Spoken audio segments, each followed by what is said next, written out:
My name is Harper Calloway, and I'm 62 years old. I've spent most of my life quietly keeping things together, balancing work, family, and the small routines that give life structure. I never sought praise or recognition, and I was proud of that independence. Tonight, though, I hoped for something different.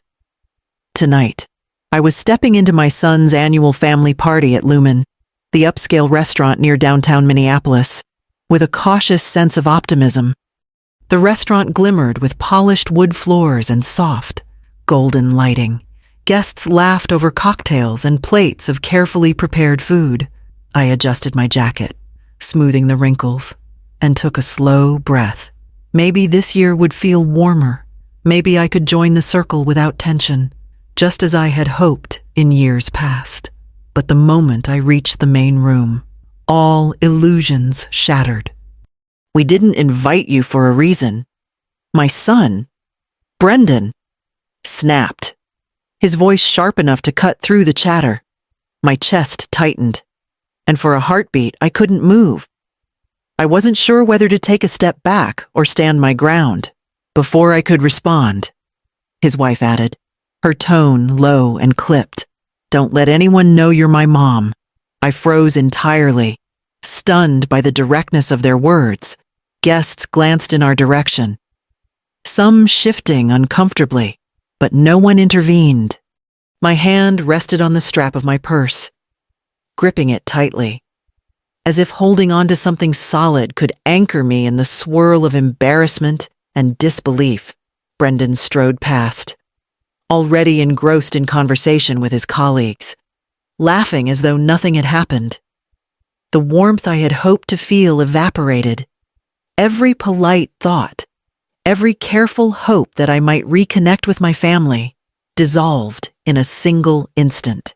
I turned slowly toward a quieter corner, keeping my face neutral. My eyes swept the room, landing on a table near the back where I could sit alone. The music, the clinking glasses, the chatter, it all became a backdrop to the weight in my chest. I knew, as I settled into that small sanctuary at the edge of the room, that tonight would not be about celebrating family. Tonight, I would revisit years of being overlooked, and I would remember why my patience had been tested so often. I sat at the edge of the room, my fingers tracing the rim of my glass, and memories began to surface, sharp and insistent. I remembered the nights I stayed up balancing the bills, ensuring the electricity stayed on and the rent was covered, while Brendan lounged upstairs playing video games or talking on the phone. I had never boasted about it, never mentioned a word to anyone. It was simply my responsibility, silently accepted. When Brendan was young, I had juggled so much work: school, his soccer practice, doctor's appointments. Every time he needed a ride or a last-minute favor, I was there. And yet, somehow, it was always invisible to everyone else, including his father. My husband had a gentle way of praising Brendan's charm and initiative while overlooking the countless hours I spent making sure his world ran smoothly. I learned early that recognition wasn't mine to expect, even in adulthood. The pattern continued. Brendan's college tuition, his first apartment, the months when he forgot to budget for groceries. I handled it all quietly. Thousands of dollars wired. Countless calls returned. Favors done without comment. One evening, I had transferred $500 to cover the electricity bill, and my mother-in-law sent a text about how proud she was of Brendan working so hard. I stared at the screen, the tightness in my throat, a familiar ache. Not a single word about me, not once. I had tried, subtly, to show my own ambitions. I would talk about a new project, an idea for my consulting work, a client I had landed. The response was always polite dismissal. "That's nice, Harper. But let's hear about Brendan." The world seemed determined to spotlight him, while my own efforts disappeared into the shadows. Those quiet years shaped me, forged me in silence. I became meticulous, self-reliant, and painfully aware that my value was never acknowledged at home. I learned to give without expecting return, to solve problems alone, and to hide the satisfaction of accomplishment. Sitting there now, watching the laughter and clinking glasses at the party, I could feel the old ache rise again, the same one that had accompanied decades of being overlooked. The words from earlier, sharp and dismissive, cut deeper than they had any right to. They weren't just insults. They were echoes of a lifetime of invisibility, and they reminded me why I had spent so many years building my own life away from the glare of my family's favoritism. I sipped my water slowly, letting the cool liquid steady my shaking hands as I watched Brendan circulate among the guests. He laughed too loudly at his own jokes, clapped his co-workers on the back, and dropped names as if the room had been waiting for his every word. He spoke of a major project he had led, the kind of deal that required strategy, technical know-how, and countless hours of meticulous planning. I knew the truth. Every algorithm, every spreadsheet, every late-night troubleshooting session had come from my consulting firm, Callaway Solutions. I had founded the company 20 years ago, starting with nothing but a small office downtown and a laptop that hummed through endless nights. What began as a boutique financial consultancy had grown into a respected firm serving mid-sized banks and fintech startups across the Midwest. My team, my loyal, brilliant team handled the logistics, the development, the planning, while I steered the vision. Projects that clients credited to Brendan's company were, in reality, built on the foundation I had laid, yet no one in my family knew. No one asked how I had navigated contracts, secured partnerships, or managed crises that could have collapsed smaller firms overnight. They had celebrated Brendan's charm, his salesmanship, his ability to talk a big game at a client dinner, while my achievements remained invisible, tucked away in financial statements and client reports that no one would ever read at the dinner table. I remembered the countless times I had tried to mention milestones in passing. A successful client presentation, a system that saved a partner bank thousands of dollars, an accolade for my team. I would wait for a moment to mention it subtly, but my mother would always redirect the conversation, eyes shining with pride for Brendan, repeating his name like a mantra. That's wonderful, Harper. But Brendan just closed a huge deal today. And just like that, my own victories were dismissed, wrapped in silence. Now, watching him take center stage at the party, basking in undeserved attention, I felt a familiar tension coil in my chest. Years of invisible labor, of quiet competence, contrasted sharply with the shallow applause he received. The bitterness was there, yes, but beneath it was something else, a simmering determination. If they refused to see me, I would not remain hidden forever. The silence that had protected me for decades had reached its limit, and I felt the first stirrings of resolve, sharp and steady, like a promise to myself. Chapter 4. The Tipping Point.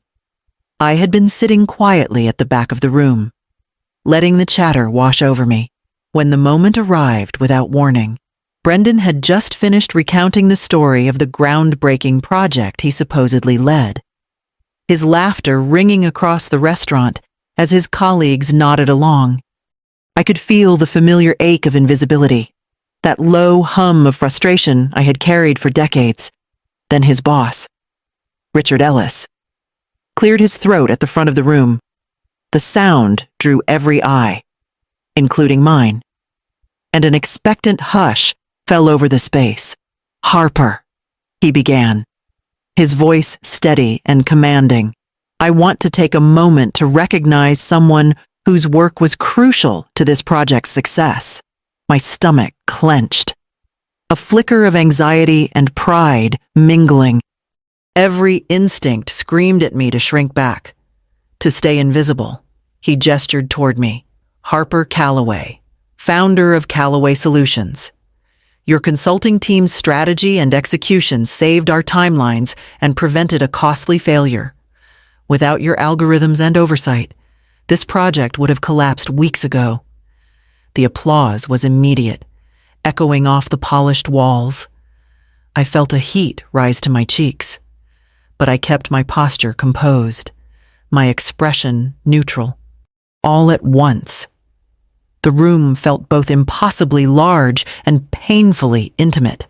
I caught my mother's eyes, wide and unfocused, darting away quickly as if she could unsee me. My father's smile froze midair, and Brendan's confident mask slipped just enough to reveal shock and confusion. For a moment, I simply sat there, letting the acknowledgement settle into the space around us. I had never sought public recognition from my family, and yet this subtle exposure carried a weight that was deeply satisfying. I realized, sharply, that I did not need to say a word. The truth had been delivered by someone whose authority no one could challenge, and it had toppled the fragile narrative Brendan had spun for years. I could see the calculations in Brendan's eyes as he processed the room's reaction. His colleagues were impressed, some whispering among themselves, and the applause continued in polite waves. My mother's lips pressed thin, her hands twisting the napkin in front of her, while my father shifted awkwardly in his chair. The power dynamic had shifted in an instant, quietly but irrevocably. As I absorbed it, I felt a steady clarity settle over me. I did not need to correct, to gloat, or to confront. The subtlety of the moment, the recognition without fanfare, the undeniable evidence of my contribution was enough. In that instant, I understood the first rule of empowerment. Sometimes, the quiet demonstration of truth speaks louder than any words could. The night would continue. The party would hum around us. But something fundamental had changed. For the first time in decades, I was no longer invisible, and the story of my work was now known. Whether my family liked it or not, the room went still in a way that made my skin prickle. Brendan's laughter faltered mid-sentence, a small, strangled sound that no one had expected. I could see it in his eyes, a flicker of panic, as he scanned the faces of his colleagues and friends, searching for an ally, a way to salvage the performance he had spent years perfecting, but no one offered it. My mother's fork hovered over her plate, trembling ever so slightly. Her eyes darted to mine, then away, unwilling to meet the undeniable truth that had just been laid bare. My father leaned back in his chair, fingers tightening around the edge of the table, jaw tense. The pride and certainty that had been his constant shield were gone, replaced with confusion and something almost like fear.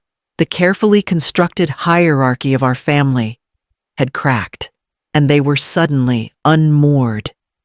Around us, whispers buzzed through the crowd, low and incredulous. Guests glanced at each other, eyebrows raised, murmuring reactions that I caught in snippets. I had no idea. She did all that. Wow. Every sound was a small, satisfying echo of the recognition I had waited decades to hear.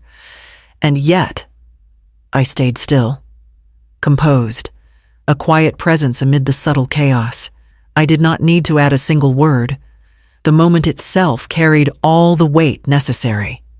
Brendan attempted to recover, gesturing awkwardly as if to claim the applause that had once been his by default.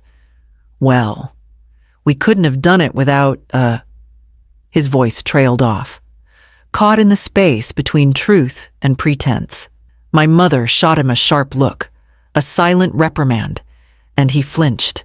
Even now, he could not reconstruct the image he had so meticulously built. I felt a strange, almost surreal calm settle over me. For so many years, I had occupied the background of my own life, overlooked and underestimated.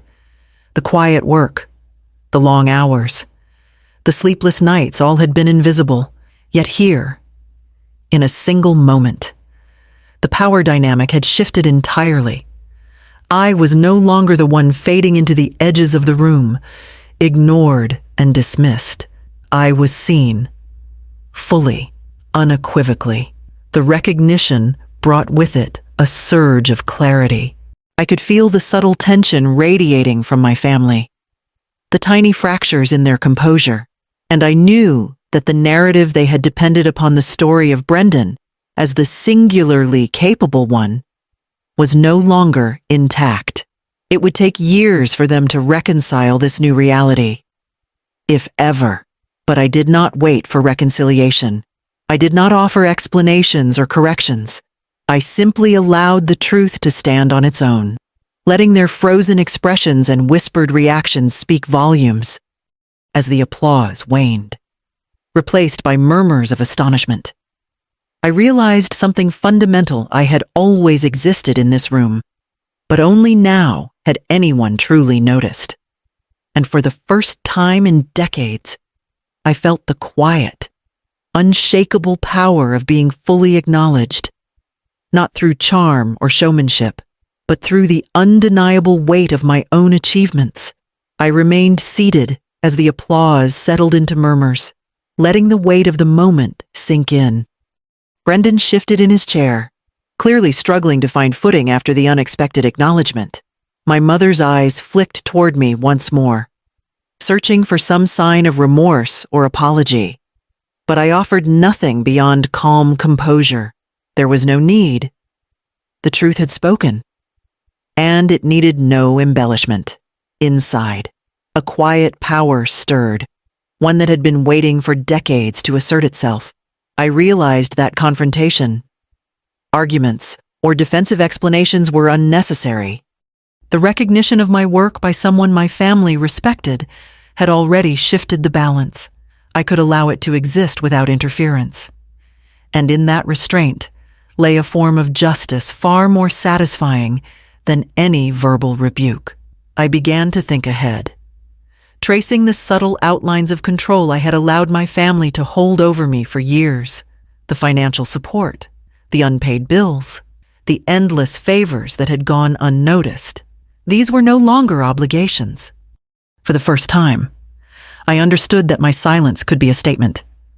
By stepping back, by refusing to reinforce old patterns, I was reclaiming authority over my life, my resources, my time, and my energy belonged to me, not to a family that had long undervalued my presence. Brendan glanced at me, frustration flickering across his face. He didn't speak. There was no point. Any attempt to argue, to demand, or to reassert dominance would fall flat because the room had already recognized the reality he could no longer hide. I felt the subtle thrill of agency, a demonstration of power without spectacle, a shift accomplished entirely through patience, precision, and restraint. I turned my attention back to the party around me, observing conversations, smiles, and glances. People were now watching me differently, with a mixture of respect and curiosity. The hum of activity no longer felt like noise. It was a backdrop to a new rhythm in which I set the pace. Every decision from this point forward would belong to me. As I rose to refill my glass, I felt the quiet satisfaction of having claimed a measure of justice without a single word directed at my son or my parents. My presence alone, unshaken and composed, conveyed the message they could neither dispute nor dismiss. I was no longer the background character in their narrative. I was fully myself, and that, more than anything, was the point. The following morning, my phone buzzed insistently on the counter. Messages from my mother and Brendan flooded in, each more urgent than the last. "Can you help with the rent this month?" one read. Another, "The water heater broke. Could you cover it?" I set the phone down, letting the weight of it settle. For decades, I had answered these calls without hesitation, quietly absorbing the burden of a family that rarely acknowledged my presence or my efforts. I thought of the nights I had stayed awake, calculating bills, paying for Brendan's lapses, and fixing problems that were never mine. Every transfer, every call, every favor had been given with the unspoken hope that my family might see me, truly see me, and appreciate the life I had built alongside theirs. But recognition had always been withheld. Tonight, I realized, my generosity had become a script they could rely on, a safety net for mistakes, and nothing more. I stood by the window, watching the morning light scatter across Minneapolis rooftops, and felt a clarity I hadn't known before. Enough. The silence I had once cultivated as protection could now serve as empowerment. I would no longer fund mistakes that were not mine to correct. I would no longer be the invisible hand propping up a narrative that ignored my labor and my worth. Later that afternoon, Brendan called again, voice tight and desperate. "Mom, I don't know what to do. I can't cover this." And their threatening eviction. I listened, the familiar tension rising in his words. And for the first time, I said nothing. I realized that part of accountability was letting him face the consequences of choices he had long taken for granted. My support had been unconditional for too long. It had enabled reliance instead of responsibility. By evening, the bills remained unpaid. Brendan's panic was palpable, but I stayed firm. My boundaries were not punishment. They were a declaration of self-respect. I was no longer a passive participant in my family's financial chaos. My decisions now prioritized my own life, my own work, and my well-being. As I closed the door to my office, I felt the unfamiliar but empowering weight of control settle over me. For years, I had reacted to family needs without pause. Now, I shaped my life according to my terms, choosing when and how to extend my support. The consequences of that choice rippled through my household, subtle but undeniable, reinforcing lessons long overdue. I understood then, with absolute certainty, that accountability, not anger, would guide the next chapter of my life. And for the first time, it felt entirely mine to write. Months had passed since the party, and the world felt different. I spent my mornings in the bright office of Callaway Solutions, reviewing contracts and meeting with clients who relied on our strategies and innovations. The hum of activity, the focus of my team, and the tangible results of our work reminded me that this was my domain, built from countless nights of dedication, perseverance, and quiet ambition outside the office. I embraced a life I had long postponed. Lunches with friends, long walks along the Mississippi River, evenings at the theater. These were pleasures I had often ignored while tending to others' needs. I allowed myself laughter, curiosity, and the joy of choosing my own experiences. Each moment reinforced a lesson I had learned the hard way. My worth was mine to define, not theirs. Occasionally, I would hear about my family's struggles, Brendan scrambling to cover bills he had once expected me to handle, my parents awkwardly navigating finances without the cushion I had provided. I did not gloat or intervene. Their reality was no longer my responsibility. The quiet satisfaction that came from maintaining boundaries was far more powerful than any fleeting sense of revenge. Through it all, I discovered something deeper.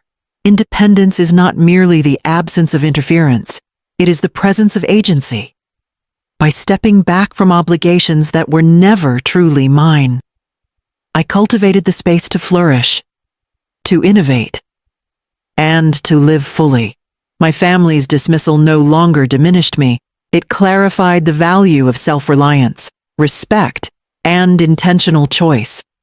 As I closed my laptop one evening, the city lights of Minneapolis stretching beyond the window, I felt a calm I had rarely known. I had learned that recognition from others is transient, but the strength we cultivate within ourselves endures. My life, my achievements, my joy, they belonged entirely to me. And that truth, finally acknowledged in my own heart, was the most liberating success of all.